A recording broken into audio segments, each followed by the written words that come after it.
हमारी संस्कृति, हमारे संस्कार सदा रहें हमारे साथ। सब्सक्राइब करें तिलक। हरे कृष्णा। अगर मोह और माया बंधन है तो फिर भगवान महाविष्णु ने खुद मोहिनी रूप क्यों अपनाया? यह रूप तो छल और जाल का प्रतीक था। तो क्या कहें, भगवान ने छल किया या दुनिया को एक अद्भुत पाठ पढ़ाया? असल में मोहिनी अवतार यही सिखाता है कि असली शक्ति केवल शारीरिक बल में नहीं बल्कि मोह और माया के सही प्रयोग में भी छुपी होती है। यह रूप उस माया का प्रतीक है जिसमें पूरा संसार बंधा हुआ है। जैसे समुद्र मंथन में दैत्य अमृत की लालसा में मोहिनी के जाल में फंस गए, वैसे ही मनुष्य भी अपने धर्म, आत्मज्ञान और मुक्ति को भूलकर इंद्रियों और मोह के पीछे भागते हैं। समुद्र मंथन में दैत्य कितने भी बलवान क्यों न थे, मोहिनी के जाल में फंसकर वे हार मान गए। यही संदेश है, कभी कभी रणनीति और बुद्धि ही सबसे बड़ा शस्त्र होती है। हरे कृष्णा।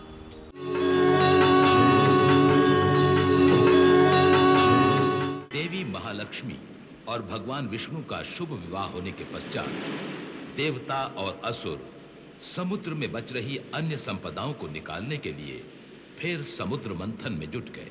समुद्र मंथन से लक्ष्मी के प्रकट होने के बाद सभी लक्ष्मी के वैभव तथा सौंदर्य के दीवाने हो गए थे और अभी ये जादू सर से उतरा भी न था कि समुद्र से फिर रूप और सौंदर्य का झरना फूट पड़ा।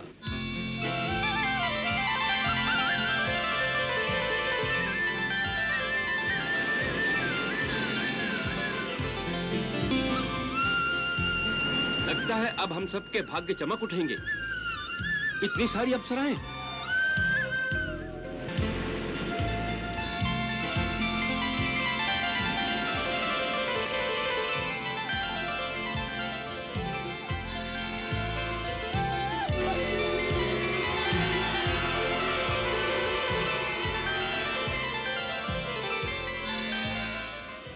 ये तो परियों की रानी लगती है।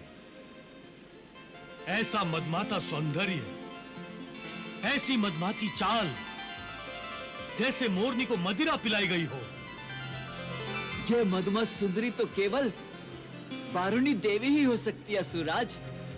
सच कहा आपने देवेंद्र, इतनी मदमाती मस्ती किसी और में हो ही नहीं सकती। तभी तो केवल वारुणी के दर्शनों से लोगों को नशा चढ़ रहा है। देखो, सुर असुर कितने उन्मत्त हो रहे हैं। वारुणी को देखकर मन करता है कि मदिरा के सारे प्याले तोड़ देने चाहिए। आहा, क्या रूप है! जैसे हिमालय के शिखरों पर ठंडी ठंडी सफेदियों पर चांदनी नृत्य कर रही हो। हाय हाय, क्या चाल है! उसका हर पग मेरे हृदय पर पड़ रहा है और मेरे हृदय को हिला रहा है।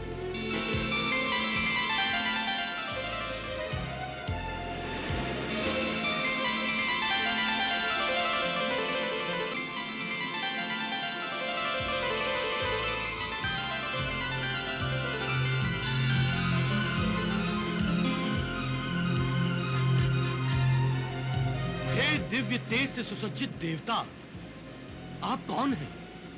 मैं धन्वंतरी हूँ। और आपके हाथों में जो कलश है उसमें क्या है? इस कलश में अमृत है। अमृत, अमृत, अमृत, अमृत, अमृत, जो नश्वर प्राणियों को अमरता प्रदान करता है।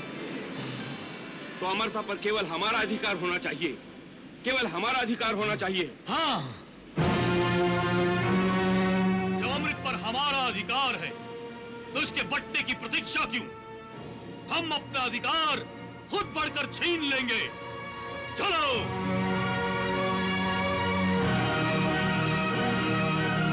ये क्या अनर्थ कर रहे हैं असुर? अमृत छीनने जा रहे हैं। देवराज, इन असुरों को रोकना होगा। वो हमारा अधिकार बलपूर्वक छीनने जा रहे हैं। हाँ देवेंद्र। रुक जाइए असुराज, रुक जाइए। ये आप क्या करने जा रहे हैं? वही जो हमें करना चाहिए। हम अमृत छीनने जा रहे हैं। छीनने की क्या आवश्यकता है? समझौते के अनुसार एक के बाद एक संपदा बारी बारी दानवों और देवताओं में दी जाएगी। नहीं, अमृत केवल असुरों के लिए है। ये हमारा अधिकार है और इसे बांटने का अधिकार किसी को नहीं है। हम अपना अधिकार बलपूर्वक छीन लेंगे। असुरराज, अपनी मर्यादाओं को तोड़ने का व्यर्थ प्रयास मत करो। हमारे और आपके बीच जो समझौता हुआ है उसका आदर करो। देवेंद्र, तुम हमें आदर का पाठ पढ़ा रहे हो, अपने छोटे मुंह से बड़ी बात कर रहे हो। छोटा मुंह? हाँ, छोटा मुंह।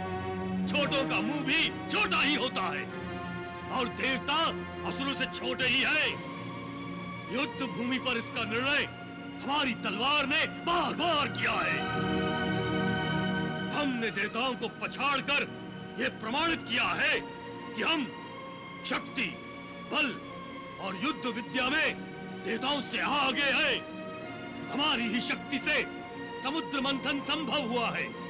हमारी ही शक्ति ने दिव्य संपदाओं को बाहर निकाला है। इसलिए अब समस्त संपदाओं पर केवल हमारा अधिकार है।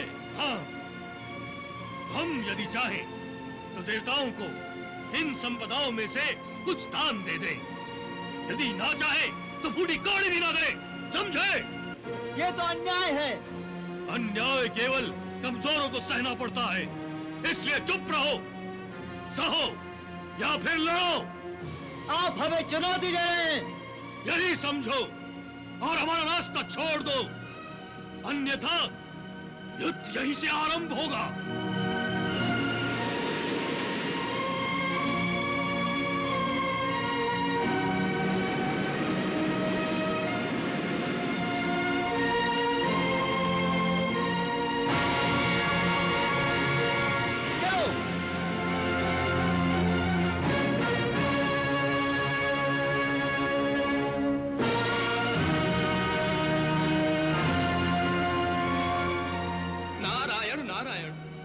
हे भार्गव शुक्राचार्य, असुर बेलाभ हो रहे हैं। आप ही उन्हें समझा बुझाकर रोक सकते हैं। मैं अवश्य इन्हें रोक सकता हूं, परंतु जब इन्हीं पर अन्याय हो रहा हो तो मेरे समझाने का प्रश्न कहां उठता है?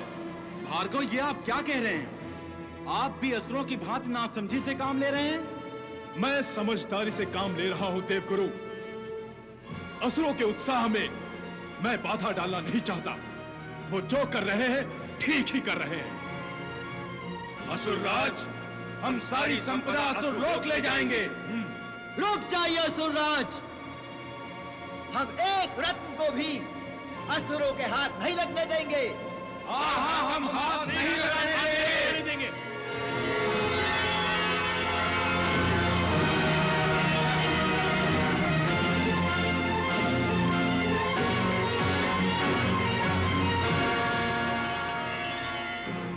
ये क्या अनर्थ हो रहा है? हे देवी लक्ष्मी, असुराज बलि दिव्य संपदा और अमृत पर बलपूर्वक अपना अधिकार जमाना चाहते हैं। हाँ, ये सारी संपदाएं हम पाताल लोक ले जाना चाहते हैं। तो ले जाइए इन संपदाओं को। परंतु देवी। हे देवेंद्र, इन्हें प्रयास तो कर लेने दो। चाहिए असुरराज बलि, परंतु हे असुरराज बलि, दिव्य संपदाओं को हाथ लगाने से पहले ये जान लीजिए कि कहीं रत्नों को पाने के बदले आप इन्हें खो न बैठे। अर्थात आप हमें चेतावनी दे रही हैं। मैं तो केवल आपको सावधान करना चाहती हूँ। रत्नों को खो देने की आशंका हमारे मन में बिठाकर आप हमें सावधान कर रही है या भयभीत कर रही है? नहीं, बल्कि मैं तो ये चाहती हूँ कि आप इन रत्नों को अपनी शीघ्रता और उतावलेपन से खो न बैठें। खो क्यों जाएंगे? हम इन रत्नों को अपनी बलशाली मुट्ठियों में जकड़ लेंगे। ये साधारण रत्न नहीं है, दिव्य रत्न है, जो तामसिक प्रवृत्तियों और प्राणियों से दूर भागते हैं। और ये तो आप भी जानते हैं कि असुरों में तमोगुण ही प्रधान है। इसलिए यदि असुरों ने अपनी तामसिक प्रवृत्ति के अधीन होकर रत्नों को हाथ लगाने का प्रयास किया तो ये रत्न उछलकर स्वर्गलोक में पहुंच जाएंगे। अर्थात देवताओं को मालामाल करेंगे। ये तो हमारे साथ अन्याय होगा। ये तो हमसे छल है असुरेश्वर। महाराज बलि, असुरों को समुद्र से प्रकट हुई सुरा ही प्राप्त हो सकती है। हम सुरा के साथ साथ अमृत और सारी संपदा पाताल लोक ले जाएंगे। हे असुरराज बलि, मैंने आप लोगों को पहले ही रत्नों को हाथ लगाने से सावधान किया है। यदि मेरी बात का विश्वास ना हो तो कोई भी असुर इन रत्नों और दिव्य संपदाओं को छूने का प्रयास करके देख ले। हम प्रयास करेंगे असुरेश्वर, हम अवश्य प्रयास करेंगे। असुरराज, हमें इनकी बातों में नहीं आना चाहिए। ये हमें भ्रमित कर रही हैं। महाराज, इससे पहले कि देवता कोई कुटिल चाल चलकर हमारा अधिकार हड़प ले, हमें इन दिव्य रत्नों पर अपना अधिकार जमा लेना चाहिए। तुम ठीक कह रहे हो। चलो।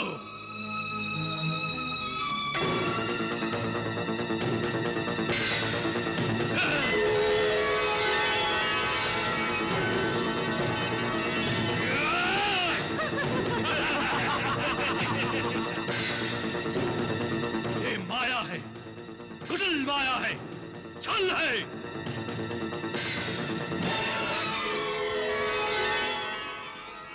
कौस्तुभ मणि तो हमारे हाथ से निकल गई, परंतु अब हम कल्पवृक्ष को हाथ से नहीं जाने देंगे।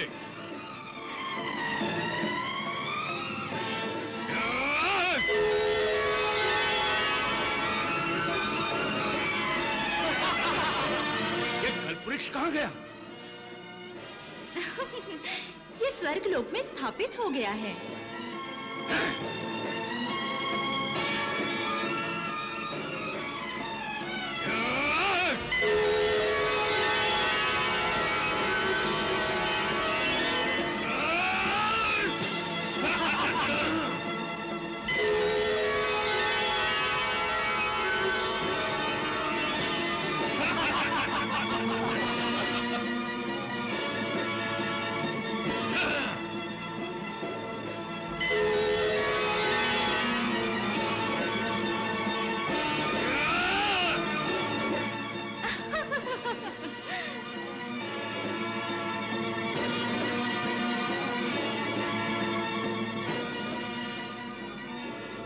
अब मैं इस अमृत कलश को नहीं छोड़ूंगा।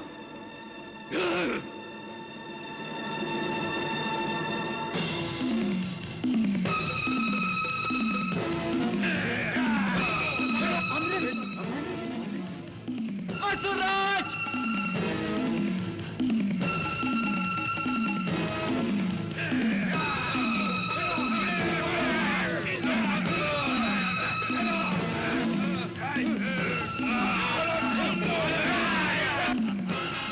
मुझे अमृत मिल गया, मुझे अमृत मिल गया। मुझे अमृत मिल गया, मुझे अमृत मिल गया।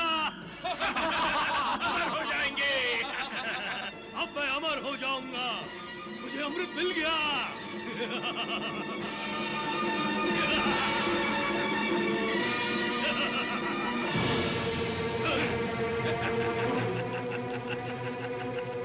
सुबाहु, कलश लौटा दो। नहीं, मैं अमृत पिए बिना कलश नहीं लौटाऊंगा। सुबाहु, अमृत,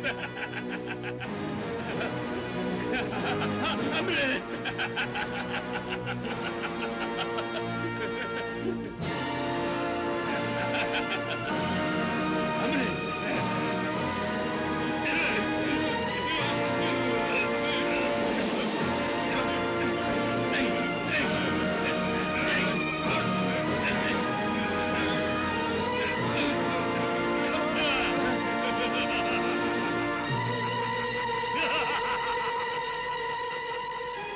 हे देवराज, अगर हम यूं ही दर्शक बने खड़े रहे तो अनर्थ हो जाएगा। हमारे लिए अमृत की एक बूंद भी नहीं बचेगी। यदि ये असुर अमर बन गए तो हम सब मारे जाएंगे। आपका सिंहासन भी वो छीन लेंगे। कुछ कीजिए देवराज, कुछ कीजिए। आक्रमण!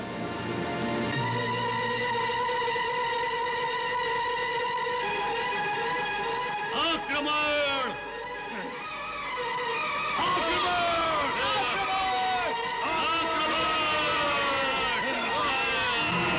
हे मातेश्वरी, अब आप ही देवताओं के हित की रक्षा कर सकती हैं। हम आपकी शरण में आए हैं महामाया महालक्ष्मी। आपकी ये लीला देखकर हमारा मन घबरा गया है। यदि ये देवासुर संग्राम हुआ तो देवताओं की पराजय निश्चित है मैया। ये असुर महाबलवान है। यदि असुरों ने अमृत का प्राशन किया तो महा अनर्थ हो जाएगा माता। हे महादेवी महामाया महालक्ष्मी, सृष्टि कल्याण के लिए आप ही ने तो देवासुरों को समुद्र मंथन की प्रेरणा दी है, परंतु इस समय ऐसा लग रहा है कि असुरों के हाथ अमृत लग जाने के कारण सृष्टि के कल्याण की जगह विनाश हो जाएगा माता। अब केवल आप ही इस अनर्थ को रोक सकती हैं। हाँ मातेश्वरी, हाँ।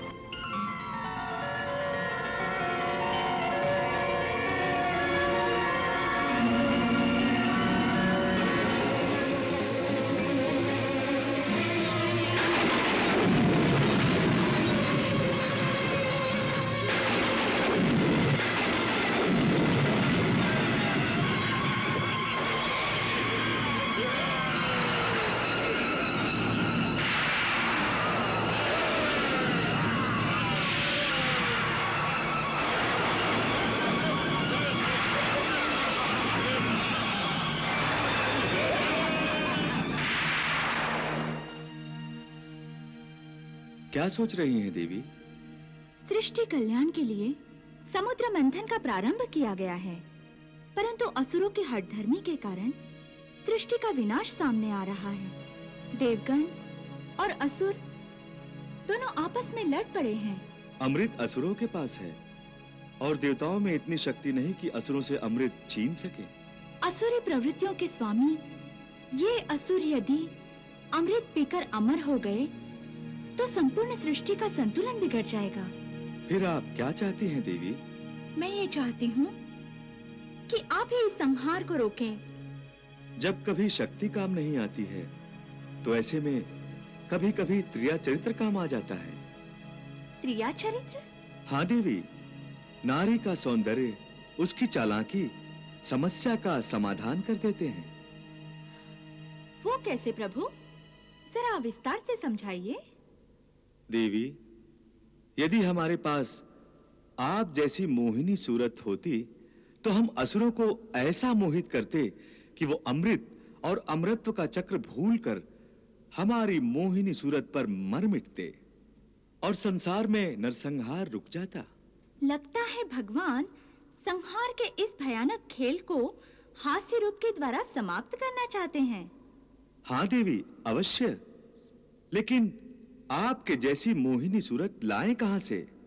अन्यथा ये खेल हम अवश्य खेलते, जिससे संसार में प्यार बढ़ता और संहार कम हो जाता। यदि सचमुच ही आप ये अनोखा खेल खेलना चाहते हैं, तो मैं आपको परम मोहिनी रूप देकर अवश्य ही आपकी सहायता कर सकती हूँ। संसार के इतिहास में याद रहेगा कि भगवान ने भयंकर नरसंहार रोकने के लिए नारी का अवतार भी लिया था। बताइए भगवान, खेलेंगे ये खेल? हाँ देवी, अवश्य।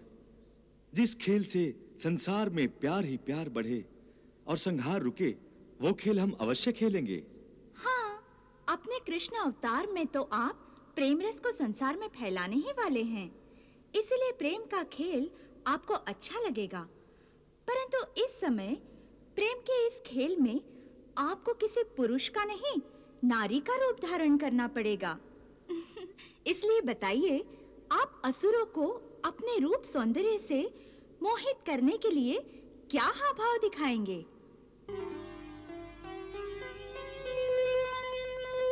बताइए देवी, क्या रूप देखना चाहेंगी आप? किसी चंचल नारी की चाल चलकर दिखाइए। अवश्य।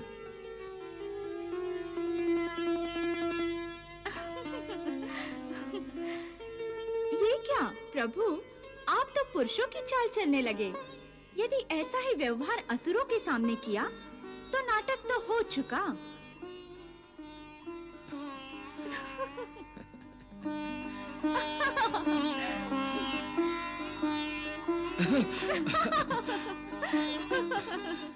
देवी, ये नाटक मुझसे नहीं होगा। प्रभु, औरत बनना इतना आसान नहीं है। अच्छा? और क्या? अच्छा, अब पुरुषों के हाव भाव छोड़िए और नारियों के लटके झटके दिखाइए। देवी, अगर सुर ताल हो तो स्त्रियों के हाव भाव बनाना और भी आसान हो जाएगा।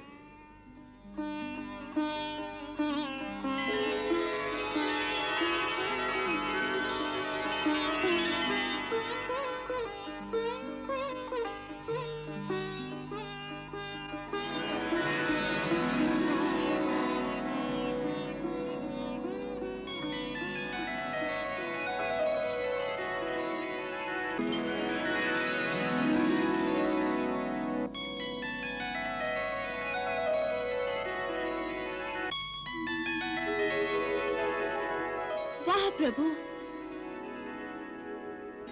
ये ठीक था ना देवी? प्रभु, लगता है आप क्रीड़ा कर रहे थे। आपको तो नृत्य के अभ्यास की कोई आवश्यकता ही नहीं है। चलिए, आपने हमें किसी योग्य तो समझा। प्रभु, आपकी इस योग्यता की वास्तविक परीक्षा तो असुरों के सामने होगी। देवी, मोहिनी रूप तो प्रदान कीजिए, फिर देखिए हमारी लीला। जो आज्ञा।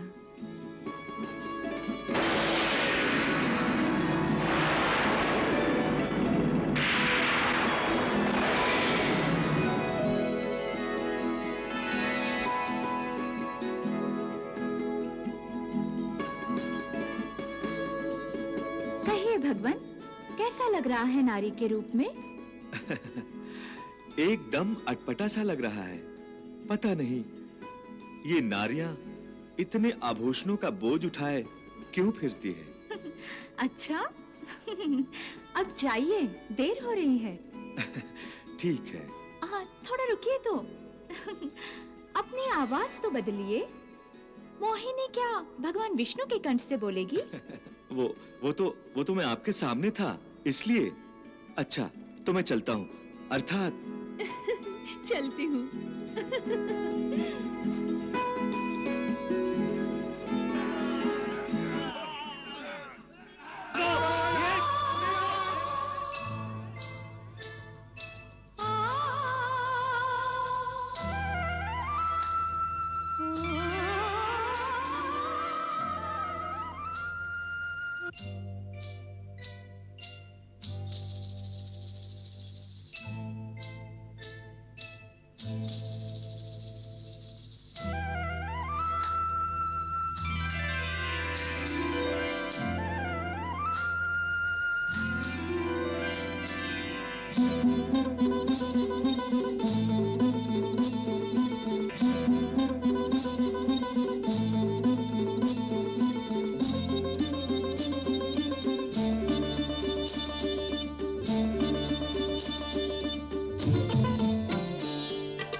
अरे वाह, अब तक तो सौंदर्य समुद्र से निकल रहा था और अब आकाश से उतरने लगा है।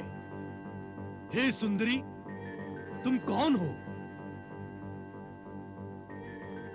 हे मनमोहिनी, तुमने तो एक ही कटाक्ष से हमारा मन मोह लिया है। क्या तुम हमें अपना परिचय नहीं दोगी? मुझे जानकर भी आप मेरा नाम पूछ रहे हैं असुरराज? मैं तुम्हें जानता हूं। हाँ असुरराज, तभी तो आपने मुझे मनमोहिनी कहा।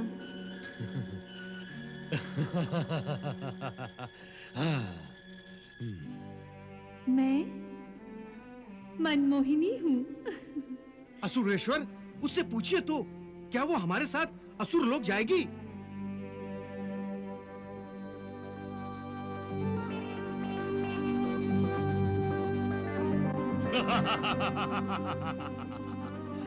तब तो पुरुषार्थ और सौंदर्य का संगम होगा। परंतु मुझे तो इस संगम की संभावना नहीं दिखाई दे रही है असुरराज। क्यों सुंदरी? क्योंकि यहाँ तो देवासुर संग्राम चल रहा है। पता नहीं कितने युगों तक ये संग्राम चलता रहेगा।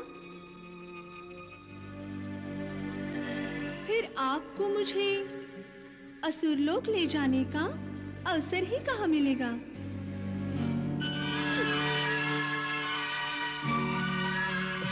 ठहरो मनमोहिनी, तुम हमारा मन मोहकर इस तरह नहीं जा सकती। मुझे रोकने का कोई लाभ नहीं। आप युद्ध कीजिए। हम तुम्हारे लिए युद्ध त्याग सकते हैं। ये सब कहने की बातें हैं असुरराज। मैं जानती हूँ कि आप असुर लोग युद्ध प्रेमी हैं। वो किसी के प्रेम के चक्कर में नहीं पड़ते। हम तुम्हारे प्रेम के लिए सचमुच अपने युद्ध प्रेम का गला घोट सकते हैं। प्यार भी जताते हो तो हिंसा की भाषा में।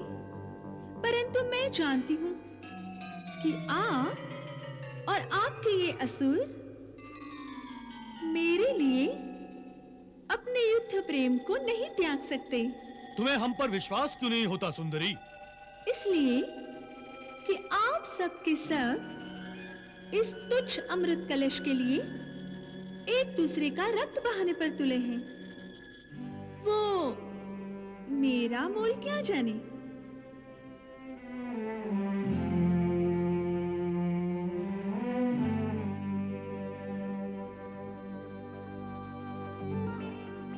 आप तो सौंदर्य और यौवन के अमृत रस से छलकता हुआ वो स्वर्ण कलश है जिसे पाने के लिए हम कुछ भी करने को तैयार हैं।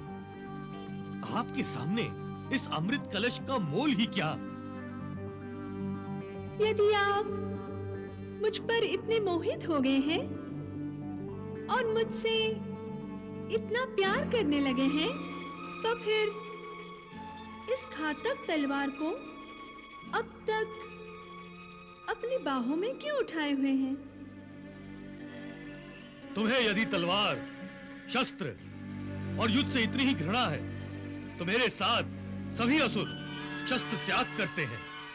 हाँ, हम शस्त्र त्याग करते हैं।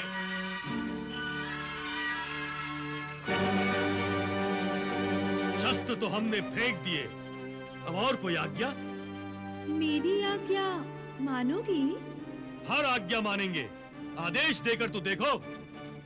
जिस अमरता के लिए आप युद्ध कर रहे हैं, उस अमृत का देवताओं के साथ बंटवारा कर लो।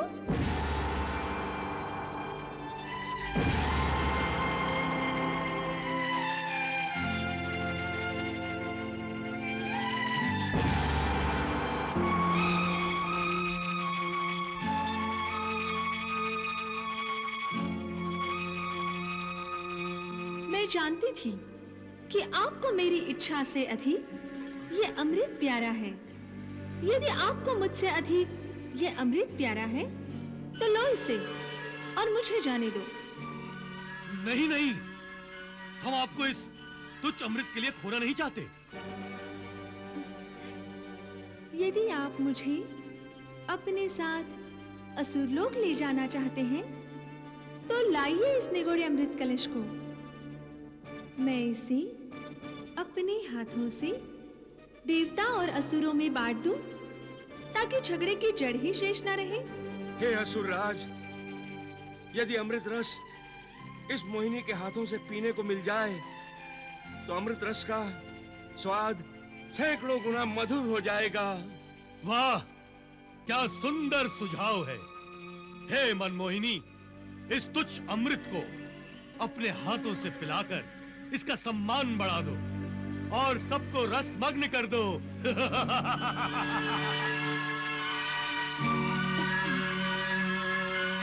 हे असुरराज, ये सुंदरी अचानक आकाश से उतरी है और हमें मोहित करके रख दिया है। हम इसे जानते तक नहीं हैं और फिर भी आप इस पर पूर्ण विश्वास कर रहे हैं। बकवास बंद करो राहु। परंतु असुरेश्वर, अपनी जिह्वा को लगाम दो।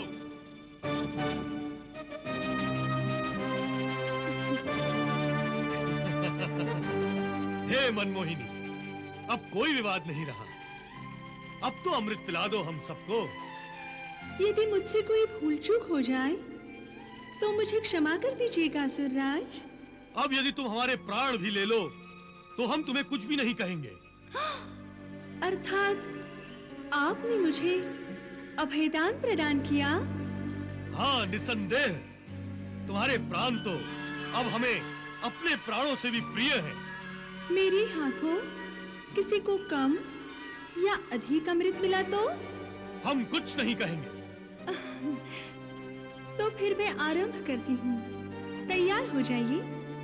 हाँ, अमृत पीने को भी और तुम्हें असुरलोक ले जाने को भी।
वाह मोहिनी वाह, तुम्हारे सौंदर्य की भांति तुम्हारे हाथों में भी जादू है।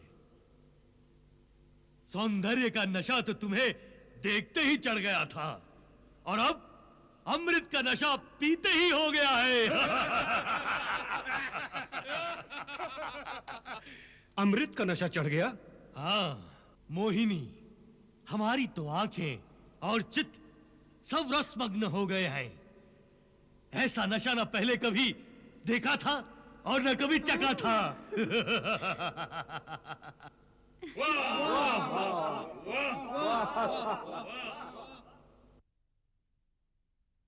वाह मोहिनी वाह, तुम्हारी आंखों की सौगंध, यदि तुम अमृत पिलाने के बदले नजर भर कर देख लो तो हमारी आत्मा तृप्त हो जाएगी। असुरेश्वर, ये अमृत नहीं, अवश्य मदिरा है। क्या हुआ राहु, तुम्हें अमृत नहीं मिला क्या? ये असुरराज, ये अमृत नहीं है, मदिरा है, मदिरा। कदाचित तुमने अमृत अधिक पी लिया है, इसलिए तुम्हें अधिक नशा हो गया है। बस नशा केवल मुझे नहीं हुआ है, इसलिए कि मैंने वो मदिरा नहीं पी है जो मोहिनी ने सबको अमृत के नाम पर पिलाई है, और सारे असुर नशे में धुत पड़े हुए हैं। देखा असुरराज, मैंने आपको पहले ही कहा था कि मुझे इस झमेले में मत फंसाओ। मुझ पर शंका, ये मेरा अपमान है असुरराज। मैं नहीं पिलाती अमृत वमृत। नहीं मोहिनी, अमृत तो तुम ही पिलाओगी, हमें तुम पर पूर्ण विश्वास है। सचमुच ही इस मोहिनी ने असुरराज को सम्मोहित कर दिया है। उनकी बुद्धि भ्रष्ट हो गई है, वो अमृत और मदिरा के अंतर को समझ ही नहीं पा रहे हैं। ये मोहिनी असुरों के साथ छल कर रही है, उन्हें अमृत से वंचित रख रही है, परंतु ये मोहिनी वास्तव में है कौन?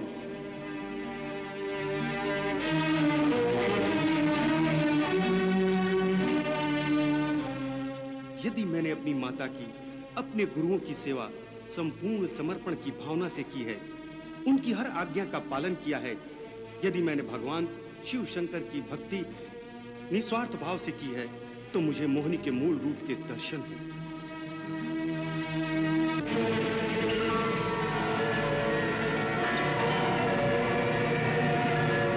देवताओं ने हमारे साथ छल किया है, अब मुझे भी छल से ही काम लेना होगा। मैं भोलेनाथ की तरह मायापति नहीं हूँ, परंतु महामायावी अवश्य हूँ। यदि विष्णु मोहिनी का रूप धारण कर सकता है, तो मैं भी देवताओं का रूप धारण कर सकता हूँ।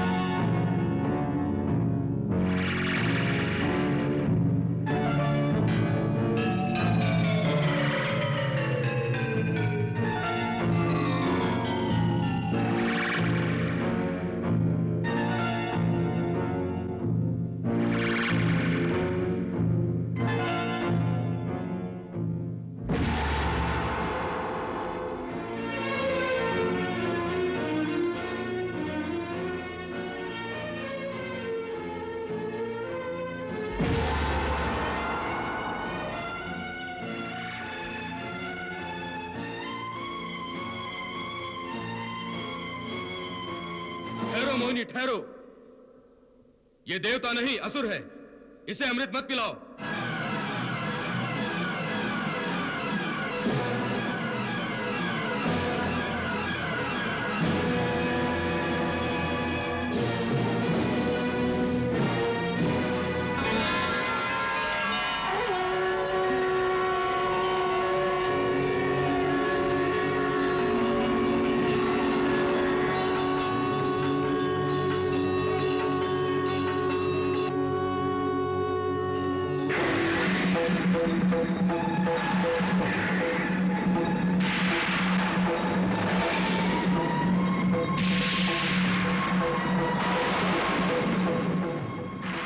घातक सुदर्शन चक्र, असुरराज, मेरी रक्षा कीजिए, मेरी रक्षा कीजिए।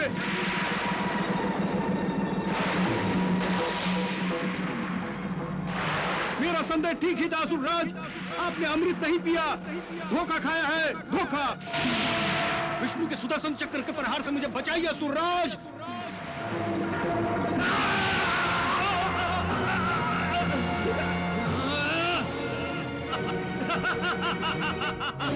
असुरराज, मैंने आपको पहले ही सावधान किया था, परंतु आपने मेरी एक न सुनी। असुरराज, देखिए, मेरा सर कटने के बाद भी मैं जीवित हूं। क्योंकि मैंने अमृत प्राशन किया है, मैं अमर हो गया हूं। मेरा सर धड़ से अलग हो गया है, फिर भी मैं जीवित हूं। चंद्रदेव, तुम्हारे कारण विष्णु ने मेरा सिर धड़ से अलग किया है। मैं इसका प्रतिशोध लूंगा, तुम्हें खा जाऊंगा। आक्रमण!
असुरेश्वर अचेत हो गए हैं।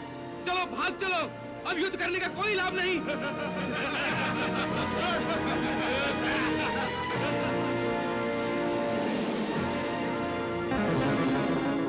महाराज देवेंद्र की जय, महाराज देवेंद्र की जय।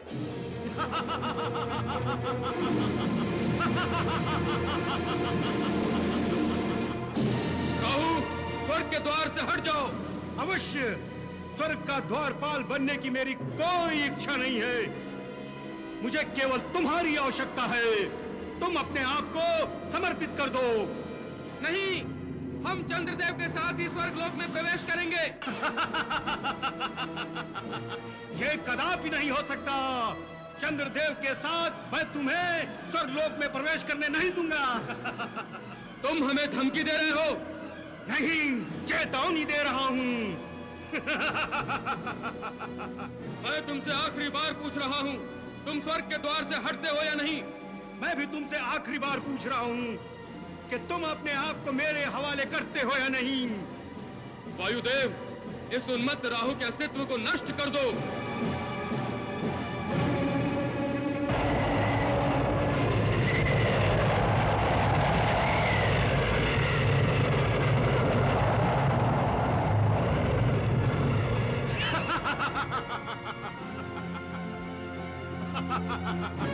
अग्निदेव, इसे नष्ट कर दो।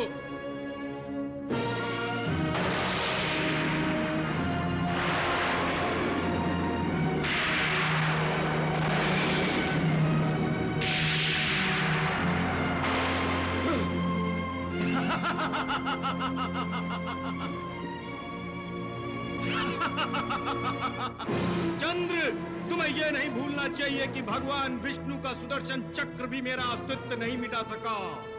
फिर तुम्हारा अस्त्र मेरा नाश कैसे कर सकता है? अपनी अंटी में इसे रख लो। यह मेरा विनाश नहीं कर सकता। कोई नहीं कर सकता मेरा विनाश।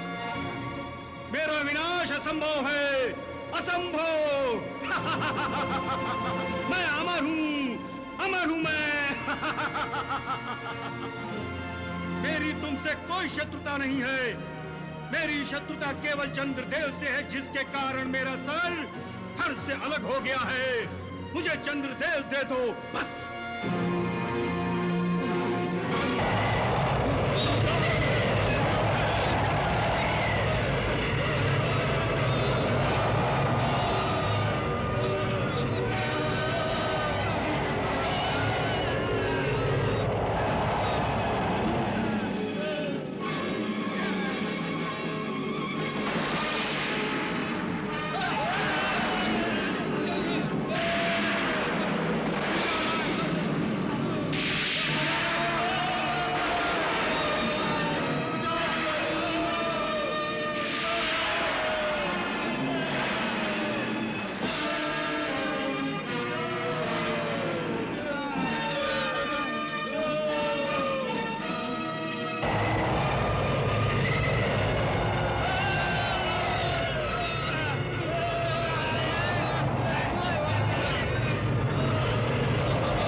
भगवान बचाइए, बचाइए भगवान,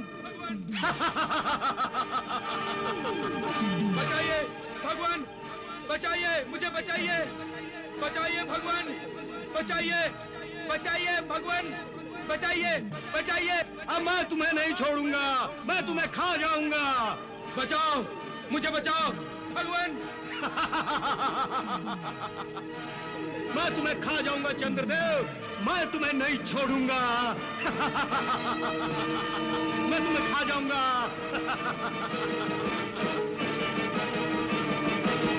मैं चंद्र को नहीं छोड़ूंगा, मैं चंद्र को नहीं छोड़ूंगा, मैं चंद्र को नहीं छोड़ूंगा।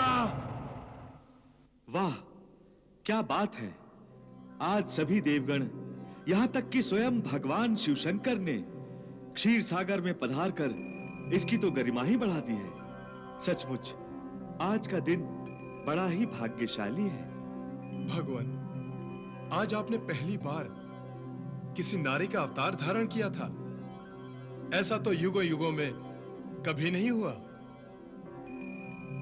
प्रभु, आपने अपना मोहिनी रूप दिखाकर सभी को मोहित कर दिया था।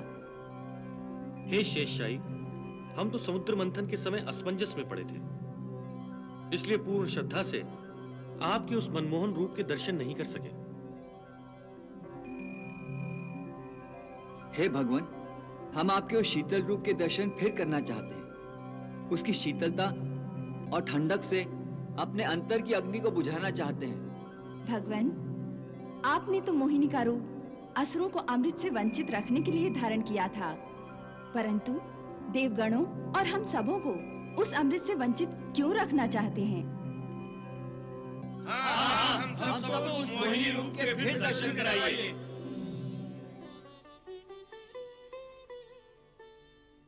प्रभु, कल्पवृक्ष की भांति इन सबकी इच्छाओं को साकार कीजिए, ताकि ये सब आपकी उस मनमोहिनी छवि को अपने मन मंदिर में सजाकर सदा उसके दर्शन कर सके। भगवान, अपने उस मनमोहन रूप के अमृत की वर्षा कीजिए, क्योंकि हम नारी के रूप में आपके उस अवतार के फिर कभी दर्शन नहीं कर पाएंगे। हे त्रिनेत्रधारी, मनमोहिनी का वो रूप केवल मेरा ही नहीं था, वो तो आपका भी था, देवी पार्वती का भी था और देवी लक्ष्मी का भी रूप था। प्रभु, वो रूप जिसे आप मेरा रूप कह रहे हैं, हम सबका रूप कह रहे हैं, वास्तव में वो रूप उसी निरंतर दिव्य प्रकाश स्रोत का एक झरना था। वही आदि दिव्य प्रकाश जिसने आदि पुरुष आदि नारायण का रूप धारण किया, और फिर वही दिव्य रूप बंटकर सभी देवी देवताओं के स्वरूप में ढल गया। देवी लक्ष्मी, आपका कथन सत्य है। वो आदि प्रकाश हम सबके अंतर में स्थित है, और जब वो दिव्य प्रकाश हम अपने अंतर से बाहर निकालते हैं, तो उसका प्रभाव हर हृदय को मोह लेता है। वाह प्रभु वाह, आपने क्या सुंदर व्याख्या की है दिव्य आदि पुरुष की। वाह, धन्य है आप प्रभु। भगवान, नारी के रूप में आपका मोहिनी अवतार इतना अकस्मात और अल्प समय के लिए था कि हम में से कोई भी उस आकार की आरती तक नहीं उतार सका। हाँ भगवान, फिर हम इस अवतार को देख भी नहीं पाएंगे, इसलिए आप हमें अपने मोहिनी अवतार के दर्शन कराइए, ताकि हम इसकी आरती उतार कर अपनी श्रद्धा और भक्ति की भावना को संतुष्ट कर सकें। हाँ, हम सबको उस मोहिनी रूप के फिर से दर्शन कराइए। हम सबको उस मोहिनी रूप के फिर दर्शन करवाइए।